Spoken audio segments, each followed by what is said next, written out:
lefty. So out of this situation, it's gonna be like I'm a righty batter. So my thumb, I'm gonna use thumbs for this grip. I'm gonna go to the wrist, and the other one, I'm gonna come over, boom. I basically just wanna grab that wrist, because this is the one that's gonna be choking you. I'm not doing it on this hand, because then he's just gonna put this around my neck and choke me.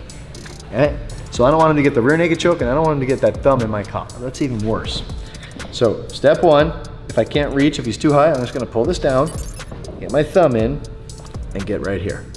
All right, so with this arm, Caleb, your right arm, not the left, choke me. Yes, choke it. Why can't he choke me? Because my two arms are always gonna be stronger than his one. And if he ever undid it, I'm out. Okay, so let's go back. So step one, baseball bat grip on this hand, the choke hand, the one that's over your shoulder. Step two, elbow clamp on the bottom arm.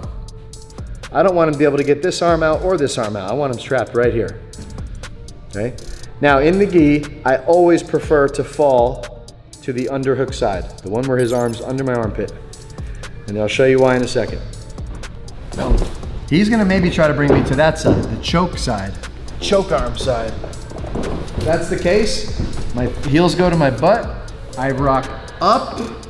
Don't just try to go that way, it's gonna be really hard. Rock up his shoulders, rock up and around, and we come back to this side. So what this does is two things for me. Number one, my elbow's clamping this bottom arm, now all my weight's on it. The fact for him to get this out, even if he got a rear naked choke grip on me, for him to get this out to finish the choke, pull this out, it's gonna be really tough for him to get that hand out. Why? Because all my weight's on it and I'm clamping it. I don't want him to get the choke, but I wanna make it really hard for this arm to come out. So he's got his hands connected. I got this one here, he's got that. Now we're on the side, okay? What I wanna do from here, if you're loving these videos, the easiest thing you can do to help support me and what we're doing is subscribe and hit the notification bell so you'll be notified every time I make a new video like this, you'll get notification. This will really help boost me up into the algorithms and it would mean the world to me, so thank you. Now let's get back to that video. The first step is I wanna pop out the bottom hook. The top hook really doesn't matter. The top hook is not keeping me where I'm at. This bottom hook is. So I don't care about the top hook. Don't worry about reaching down and popping that out. Don't reach down with anything. What we're gonna do is we're gonna use our foot to pop this bottom hook out. So just kind of reach up, find his heel, punch it to the floor. My knee comes through, and I like to put my foot right over his ankle. So now the chances of him pulling that hook back out and putting it back inside my inner thigh is slim to none. Try to pull that hook out, it's trapped. I've trapped his hook. If I just do this, now he's just gonna put it back in. So I kick it out, I bring my leg over and I bring my heel over his ankle and I try to bring his heel to his own butt, which makes it basically trapped. Now the scraping begins, okay? I need to use the floor to scrape him off of my back. And I like to utilize the wall to show you how I do this. So let's bring it up to the wall. So make believe that we're on the floor right now. This is the floor, he's on my back, I fell to the underhook side, I clamp, I lock. I can't really do the right foot kicking this out because then I'll fall. But let's just say this hook's out from my foot, I hook it behind, he's not getting that hook back. I'm gonna use the wall to scrape him off my back now. So I'm gonna hold tight and watch, scrape, scrape. I'm just turning my body, I'm scraping, scraping, scraping. Now look, once my back is completely flat on the wall or the floor, the choke is gone. Choke me. He can't get his arm around my neck anymore because the floor is in the way. Look, I'm sorry, the wall or the floor will be in the way. Go around my neck for a rear naked choke. The floor is protecting me, the wall is protecting me. Once my back is flat, I'm gonna look into him and turn. Never am I gonna turn away. The biggest white belt mistake I see is they do everything perfect, they get their back to the wall, and they turn the wrong way and they get their back retaken. No, scrape him off, and then turn into him. So let's do that on the floor. Step one, baseball bat grip. Step two, elbow clamp tight. Step three, fall to the floor. Step four, heel, kicks it down, knee comes out, find the ankle, put his heel to his butt. All right, so to start the scraping process, I like to put my head on the floor. Okay, that just starts it up. And it makes it really hard for him to choke me. If he was gonna slip a choke in right now, he can. If he's gonna slip a choke in right now,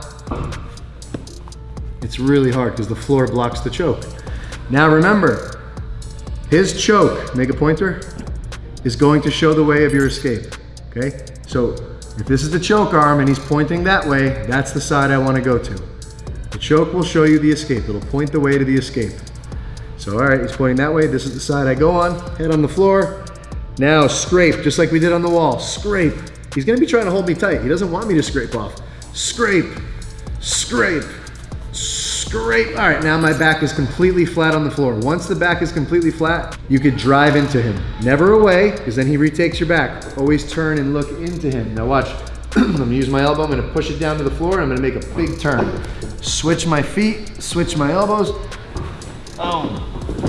And now I'm in his guard. And that's what a perfect back escape would look like. Things go wrong, things happen, but this is what we want. We want to just escape, turn, and now we're in his guard. Now we can start passing his guard, taking his back, okay? But let me tell you what's gonna happen. Here's exactly what's gonna happen. Probably 6 times out of 10, depending on how good are the guys you go with. Head on the floor, push, scrape, trap. Once you scrape and you get your shoulder blades, your back flat on the floor, this is what's gonna happen. All right, now. If you're not ready for it, okay? He's gonna forget what he's doing and he's just gonna go right to the mount. So what I wanna do is, of course, if I start to see him come up to mount, if I can slow first, that would be great. But if he's already got the head start, here's what I do. I don't need this choke hand anymore. It's not gonna choke me. I can release it. I'm gonna bridge my hips all the way up in the air. Look at how high of a platform he has to climb up on to mount now, which is gonna make it really easy for me now to go to ankle and knee, come up to mount, push it between my legs for half guard. And I have an underhook here. And then from here, I could open up this other knee, get my knee inside, and come back to a guard. You'd rather be here than him on your back. Of course, I would have loved to have turned and spun into his guard. That would have been better, but I'll take this any day of the week rather than him on my back. So you have to train this over and over and over and over, or you can just get the reps in your rolls. Just know that the second your back hits the floor, his next step, if I could read